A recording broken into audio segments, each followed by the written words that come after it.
আজ আমি পাবদা মাছ দো পেঁয়াজা করব।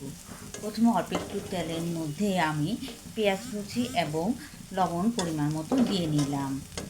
পেঁয়াজগুলো একটু ভাজা হয়ে গেলে আমি এর মধ্যে আদা রসুন বাটা দিয়ে ভালো করে কষিয়ে নিলাম। আমি আদা রসুন বাটাটা অনেক সময় আগে দিয়ে নিই, পরে আমি অন্যান্য মশলা দিই।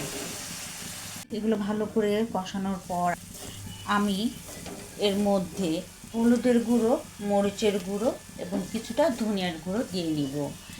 এই মশলাগুলো দিয়ে আমি ভালো করে আবারও কষিয়ে নিব, অনেকটা সময় ধরে কষিয়ে নিব। ভালো করে কষানোর পর আমি এর মধ্যে আবার কিছুটা পানি ঢেলে দেব।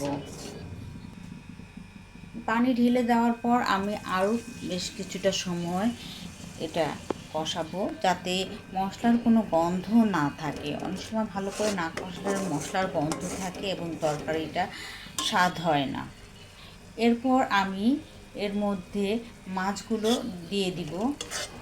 মাছগুলো দিয়ে আমি কিছুক্ষণ সময় একটু উল্টিয়ে পাল্টিয়ে দিব, যাতে করে ভালো করে মাছের গায়ে মশলাগুলো লেগে যায়।